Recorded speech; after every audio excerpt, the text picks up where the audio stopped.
net worth this morning of $2.3 trillion. Elon wants to raise it by $1 trillion, but already the 10 richest Americans have $2.3 trillion of wealth. That's a lot for 10 people, 10 individuals. That's not 10 companies.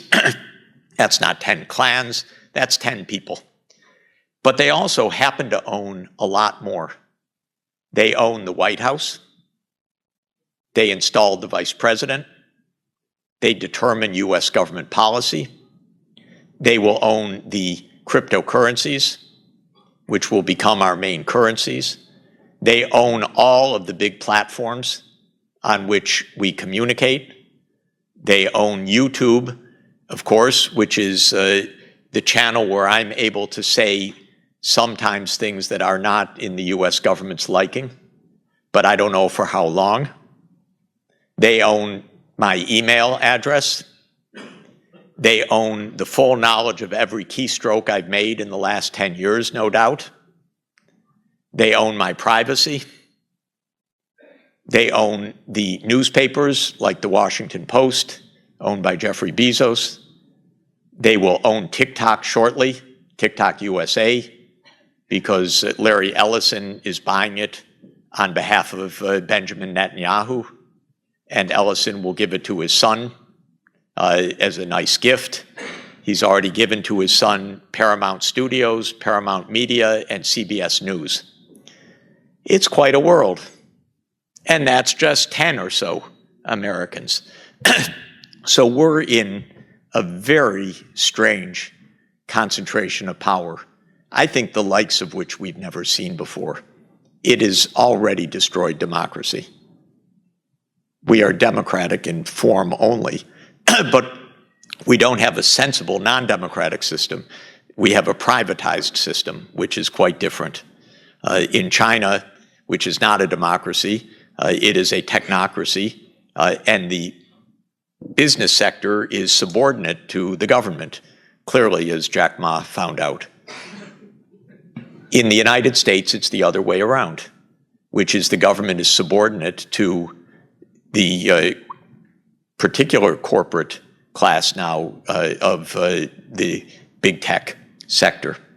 So we're in a governance adventure as well. The difference of the utopian and the dystopian vision of AI is politics. Will there be general well-being depends on how we use our surplus. If all the surplus goes to the top, then we will have mass impoverishment. Listen to me good, because it's going to be a lot of information coming at you fast, but it's super important that everybody in the United States hear this. You could download it, you could share it, you don't need to tag me. It is just information that you guys need. When the big, beautiful bill was signed into legislation via Congress, it allocated $170 billion. That's already happened to ICE, to the Department of Homeland Security. There is another bill that Congress is about to pass for another $28 billion to go to the FBI as well as ICE. ICE now has the largest law enforcement budget. It is larger than all law enforcement agencies combined, okay?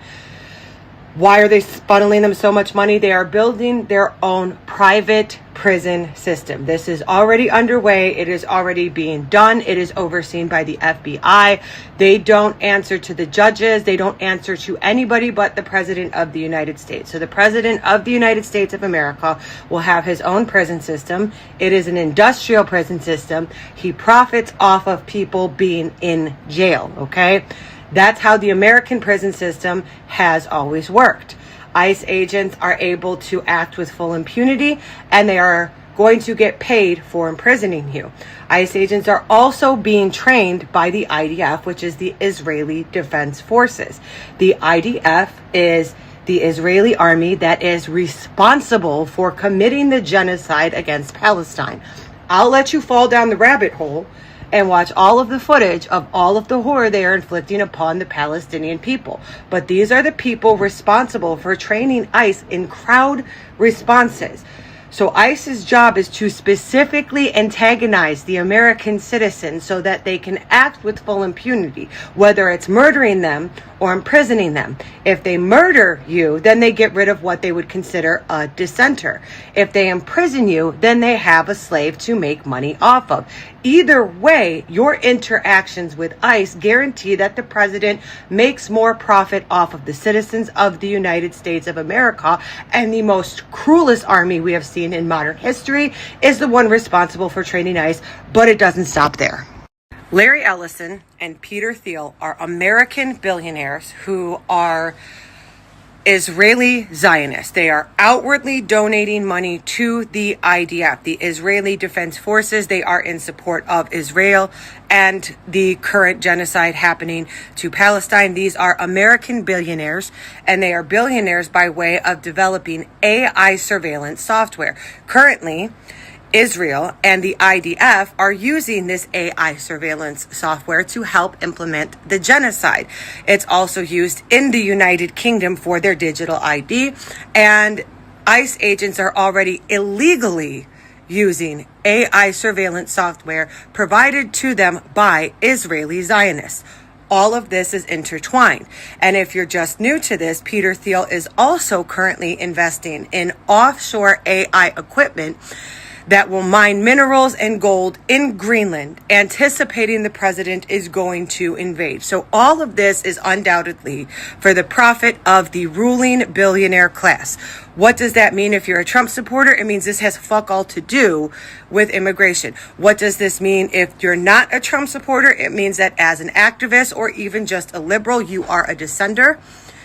You are a target, and they very much have the surveillance software they need to determine who you are, where you live, and furthermore, target you.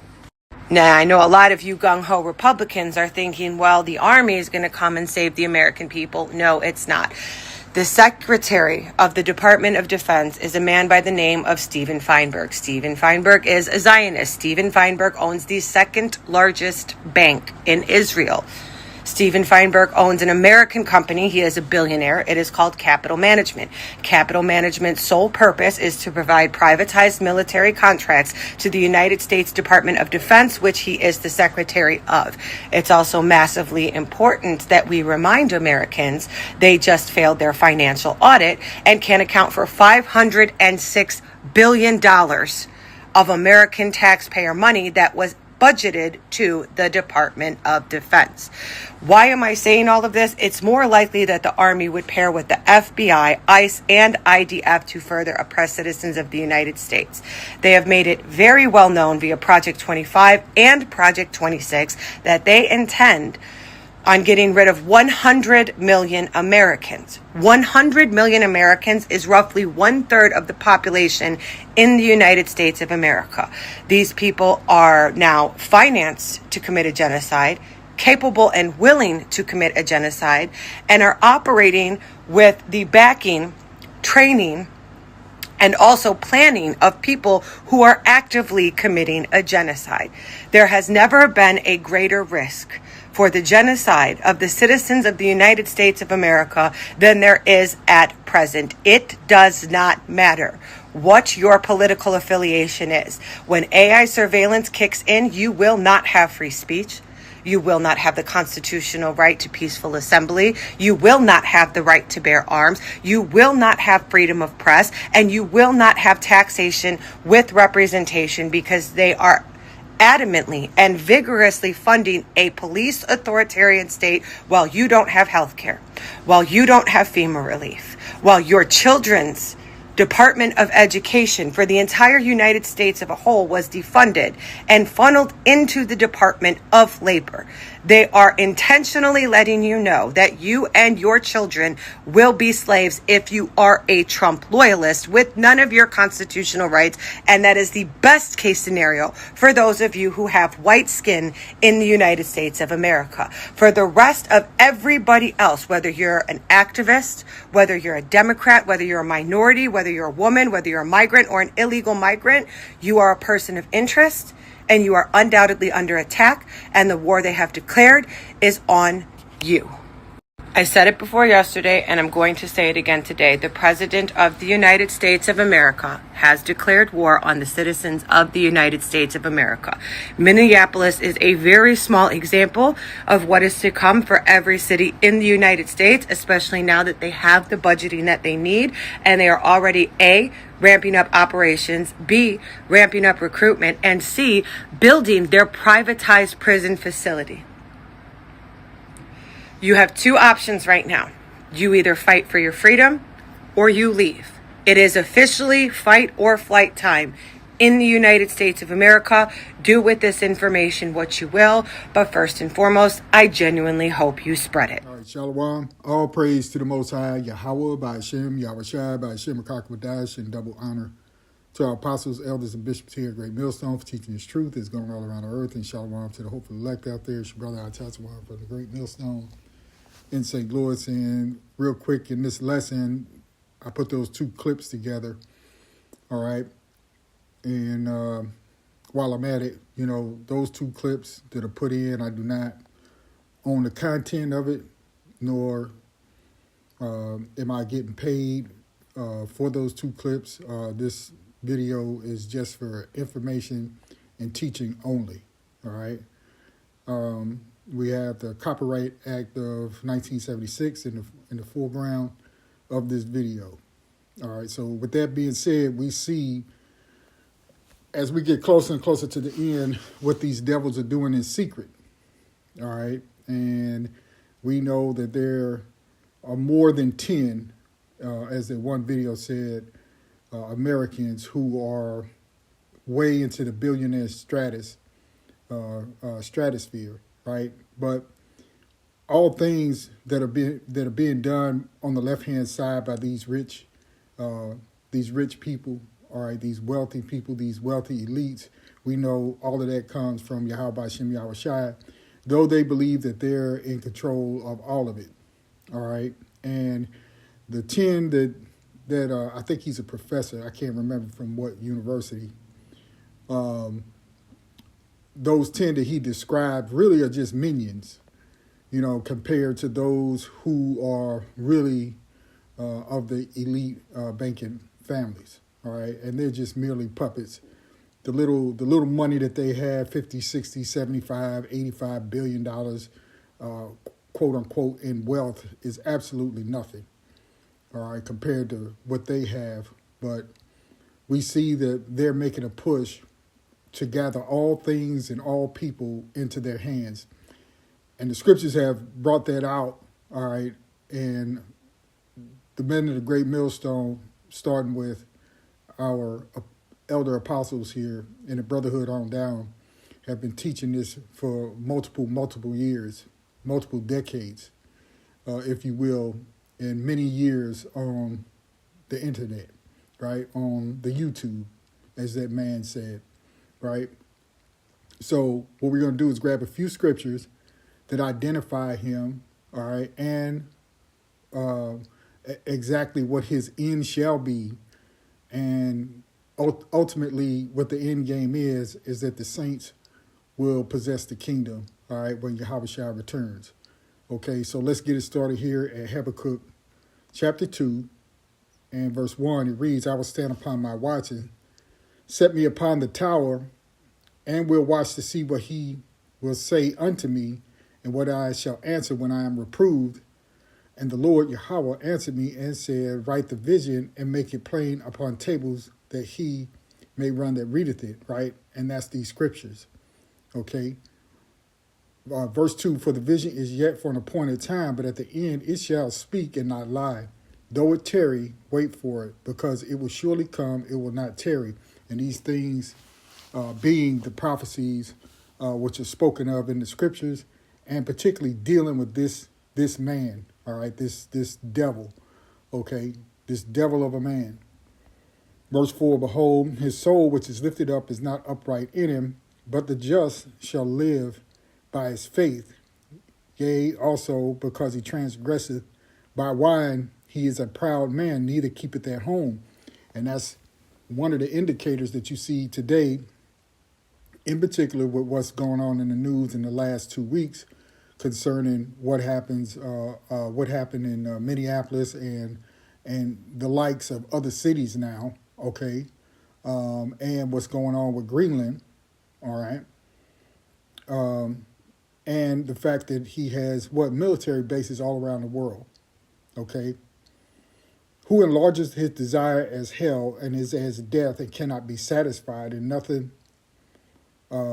that they do is satisfying until what? Until they have it all. That's how they see it, and that's what's being expressed by those two individuals in those clips. Okay, but gathereth unto him all nations and heapeth unto him all people. Right? By what way? By controlling. First, you would say maybe at the turn of the 1900s.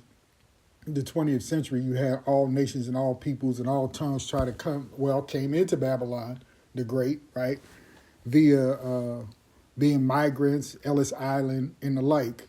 But now their way of controlling the people is through all the resources that they have, and eventually through their system, and eventually what will come is the MOTB. Shall not all these take up a parable against him and a taunting proverb against him and say, woe to him that increases that which is not his, right? Still going after lands, minerals, resources that don't belong to them. You see, how long? And to him that laden himself with thick clay, which is the debt of America, right? What is the alleged debt clock says, I don't know, 50-something trillion in debt. Right, supposedly. Verse 7, shall they not rise up suddenly that shall bite thee, and awake that shall vex thee, and thou shalt be for booties unto them, because thou hast spoiled many nations. All the remnant of the people shall spoil thee because of men's blood, and for the violence of the land of the city, and of all that dwell therein. Woe to him that coveteth an evil covetousness to his house, that he may set his nest on high, that he may be delivered from the power of evil. Thou hast consulted shame to thy house by cutting off many people, and hast sinned against thy soul. You see, so these people are wicked, right? Now here it is, they have gone in and raped, robbed, pillaged for the last 500 years, in which they say, here in the Western Hemisphere, that the Western Hemisphere is theirs. They just said that, 3 weeks ago, right? That everything within the Western Hemisphere belongs to them. How arrogant, how proud, you see. Woe to him that buildeth a town with blood and established a city by iniquity, which is how they established this country, right? Or this corporation, if you will. Behold, is it not of the Lord of hosts that the people shall labor in the very fire, and the people shall weary themselves for very vanity? For the earth shall be filled with the knowledge of the glory of the Most High, as the waters cover the sea. Woe to him that giveth his neighbor drink, that putteth the bottle to him, and maketh him drunken also, that thou mayest look on his nakedness, right? Get you in a vulnerable position, you see? And that's one of their tactics, right? To lure you in, to sucker you in, okay? And then expose you, and then take advantage of you, right? Always coming with this idea of what they call today democracy. But yet evil is lurking in their minds and in their hearts. War is in their hearts, right? To get into a land, to destroy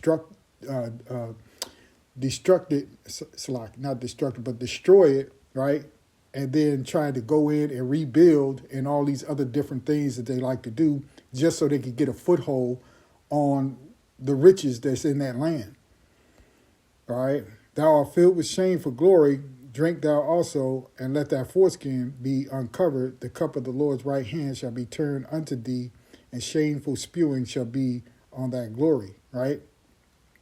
And that's what's coming. Well, it's already on him, right? But eventually all these things are going to play out, okay? And this man is going to be put to shame for all his wickedness in the earth, you see? And right here, we go over to Obadiah. Let's just read. We'll probably go down to verse 10 here, right? Which is giving you what? Edom will be humbled, right? And E-Sauw, Edom, the so-called white man, right? That's who we're referring to, who these scriptures are referring to. Okay. Now, it didn't say that he wouldn't be able to get all these things. It said that this is what he's after. He's a covetous man. All right. But the Lord has set a trap for him. Okay. The Lord has an end for these people. Okay. The vision of Obadiah, thus saith the Lord power concerning Edom. We have heard a rumor from the Lord, and an ambassador is sent among the heathen. Arise ye, and let us rise up against her in battle. Behold, I have made thee small among the heathen. Thou art greatly despised, right? And this is a caricature, right, of these people that when the time comes, they will be hated by all the other nation people, especially those that they thought were their friends, in which with Edom, nobody is their friend. They're just suckers, because eventually we're going to move in. That's their thought. Eventually, we're going to replace you. You see? Verse 3, the pride of thine heart hath deceived thee, thou that dwelleth in the clefts of the rocks, whose habitation is high, that saith in his heart, who shall bring me down to the ground? Though thou exalt thyself as the eagle, and though thou set thy nest among the stars, Salakia, thence will I bring thee down, saith the Lord, Yahweh Shem Yahushai. If thieves came to thee, if robbers by night, how art thou cut off?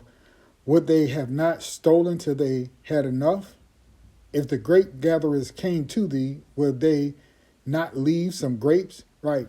This bastard is so greedy that he wants it all. Gimme, gimme, gimme, gimme, gimme, gimme, gimme.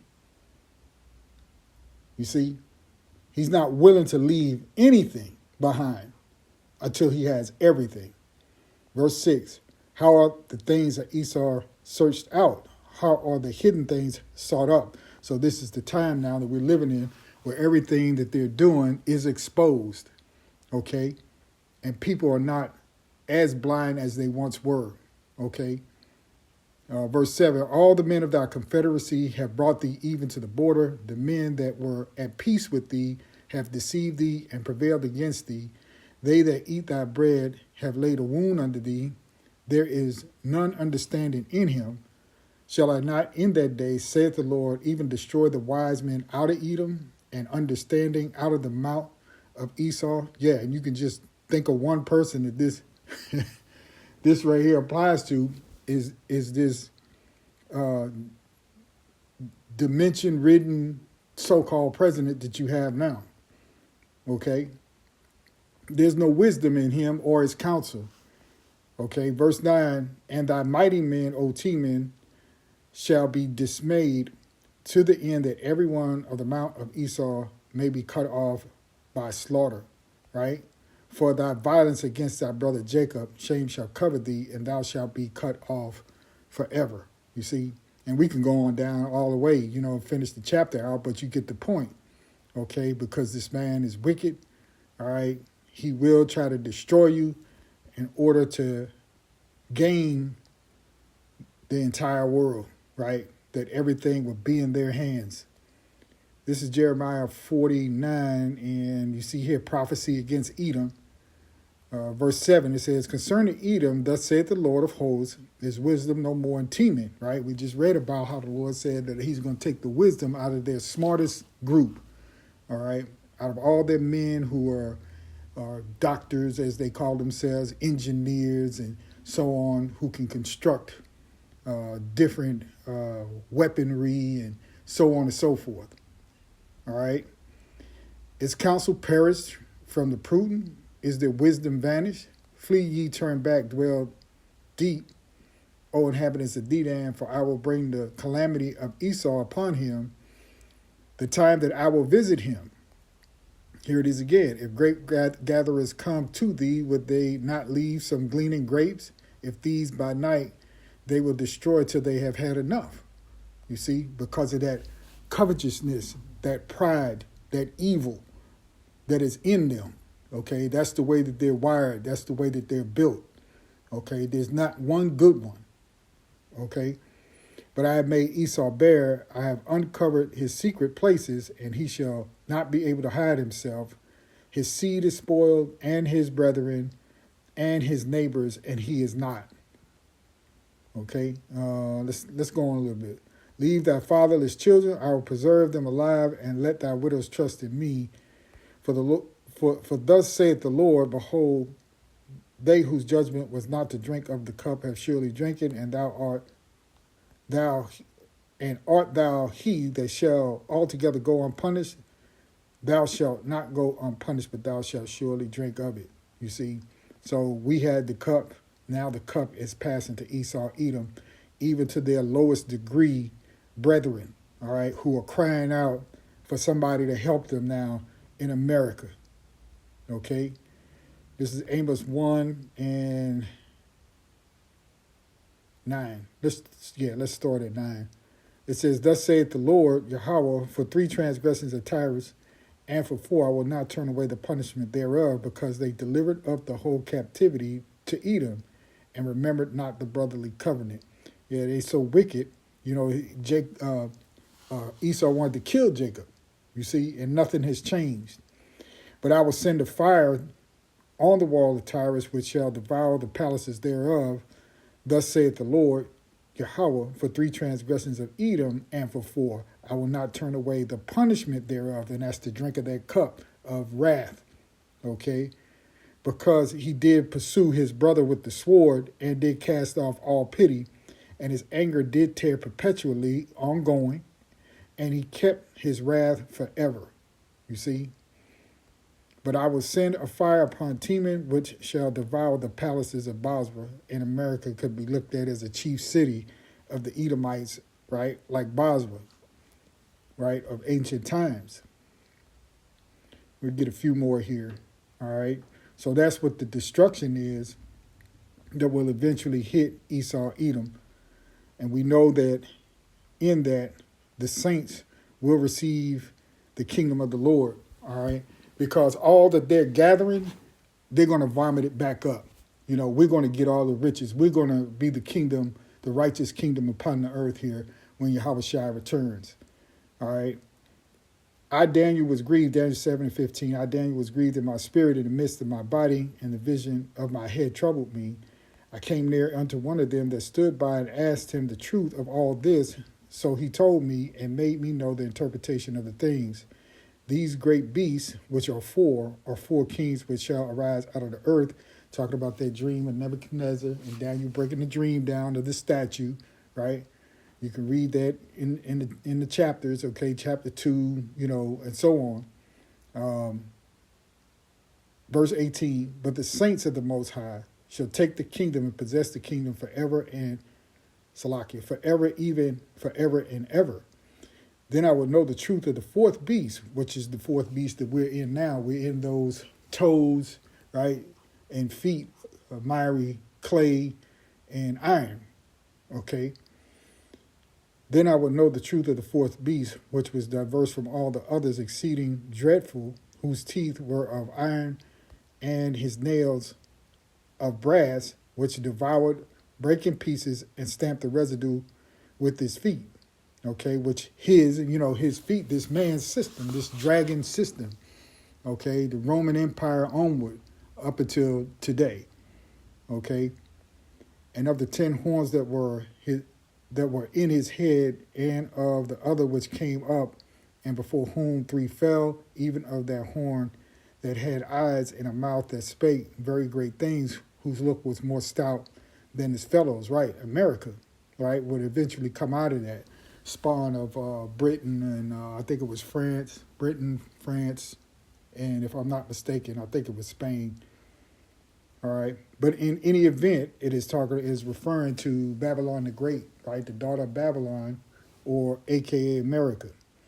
I beheld, and the same horn made war with the saints and prevailed against them until the Ancient of Days came, and judgment was given to the saints of the Most High. And the time came that the saints possessed the kingdom, right? So they only can, persecute, the saints until our Savior comes, right? Coming in the spirit of his Father, right? The Ancient of Days, Yahweh, you see? So though they may gather up everything into their hands now, they're not going to be able to keep it, all right? as the scripture says in Job, when he gets ready to fill his belly. Okay. Where do I want to go from here? Let's just jump in right here, verse 10. Revelation 12:10, it says, I heard a voice saying in heaven, now has come salvation and strength and the kingdom of the Most High and the power of his Mashiach. For the accuser of our brethren is cast down, right, which is E-Sauw, Edom, all right, which accused them before our God, right, our power day and night, and he overcame him by the blood of the Lamb, which is what we just finished reading, until the Ancient of Days came, who came with the judgment, you see. So the saints will take the kingdom, and it's going to be through the blood, of the Lamb, you see. All right, that's how we overcome this system. And by the word of their testimony, and they love not their lives unto the death. Right, we're willing to put our lives on the line for this truth. All right, therefore rejoice ye heavens, and ye that dwell in them. Woe to the inhabitants of the earth and of the sea, for the devil is come down unto you, having great wrath, because he knoweth that he hath but a short time. Right, and that's what we're seeing now, and we reference Revelation 12:12 on a weekly basis, because the more that we stay in tune with the current events, right, of each day, we can see him pouring out his wrath, and he's moving in haste, okay, because he knows that his time is short. All right, so we're going just a little bit more here. And when the dragon saw that he was cast out, Salakia, cast unto the earth, he persecuted the woman which brought forth the man-child, right, which are the Israelites, or in that case, Israel, Jerusalem, all right, or Israel brought forth Yahushua, okay? And to the woman were given 2 wings of the great eagle, wings of a great eagle, that she might fly into the wilderness, into her place where she is nourished for a time and times and a half of times, from the face of the serpent. The serpent cast out of his mouth water as a flood after the woman, that he might cause her to be carried away of the flood. Right, these motherfuckers have chased us throughout the earth all of these years, trying to kill us. Okay, and the earth helped the woman, and the earth opened her mouth and swallowed up the flood, which the dragon cast out of his mouth. And the dragon was wroth with the woman, and went to make war with the remnant of her seed, right, which would be the elect, especially when you're talking about the men of the Lord who are preaching today, all right, who are working for Yahweh Shem Yahushua in the earth, all right, which kept the commandments of the Most High and have the testimony of Yahweh Shai Hamashiach. You see? So you're not getting this from your, Reverend Leroy down at the church of what's happening now, all right? You're not getting this from the so-called Muslims. You're not getting this from your Catholic priests, okay? None of these people have the answers, right? And it's amazing to me that so many people out there, so many of you weird, crazy jakes on a weekly basis have something to say about the Israelite men, whether it be it GMS or IUIC or any of the other camps. At least some of them are doing the work. But you won't say nothing about these other people who claim to love you and want to help you. Where's your reverend at? Okay, where's the weird Israelites of Yah? Why they ain't out on the streets preaching, proclaiming the word? But nobody makes videos about them. You just have a problem with the Hebrew brothers, the Hebrew Israelites who are preaching the truth. It's amazing. But hey, everybody's in their lot. Okay. Let's go on to Job 20:5. We'll just jump in right there. That the triumphing of the wicked is short, and the joy of the hypocrite but for a moment. Though his excellency mount up to the heavens, and his head reach unto the clouds, yet he shall perish forever like his own dung. They which have seen him shall say, where is he? He shall fly away as a dream and shall not be found. Yea, he shall be chased away as a vision of the night. The eye also which saw him shall see him no more, neither shall his place any more behold him. His children shall seek to please the poor, and his hands shall restore their goods. right? So everything that they think they're gathering for themselves really is the Lord's, right? And the Lord is going to distribute that through, or it's given to Yahweh Shai, and it's going to be shared in the kingdom with his elect, okay? Verse 12, though wickedness be sweet in his mouth, though he hide it under his tongue, though he spare it and forsake it not, but keep it till within his mouth, yet his meat in his bowels is turned, it is the gall of ass within him. He has swallowed down riches, and he shall vomit them up again. Yahweh shall cast them out of his belly. You see? So, though they gather all the things, thinking that, oh, we're going to take over all the minerals, we're going to have everything, the water, the gold, the silver, the diamonds, this and that, and we're going to make people bow to us, and nobody's going to live unless we say so, so on and so on, right?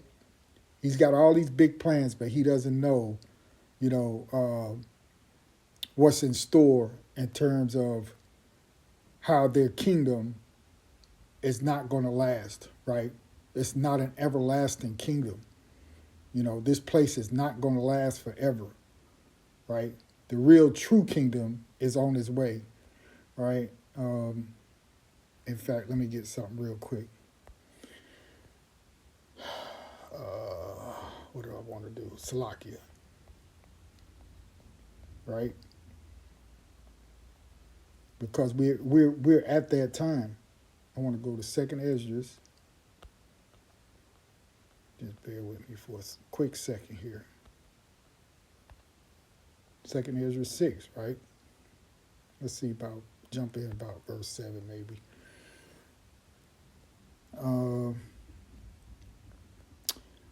Second Esdras 6 and 7. Then answered I and said, what shall be the parting asunder of the times? Or when shall be the end of the first and the beginning of it that follows? Right. Those times, times and a half, or half a times, that's a time period of the Lord for this man to rule, and his kingdom is thrown down. Okay. Salakia. Verse 8. And he said unto me, from Abraham unto Isaac, when Jacob and Esau were born of him, Jacob's hand held first the heel of Esau. Verse 9, for Esau is the end of the world, that time period, and Jacob is the beginning of it that followeth. So the kingdom of the Lord, the Ancient of Days, will bring that judgment, you see?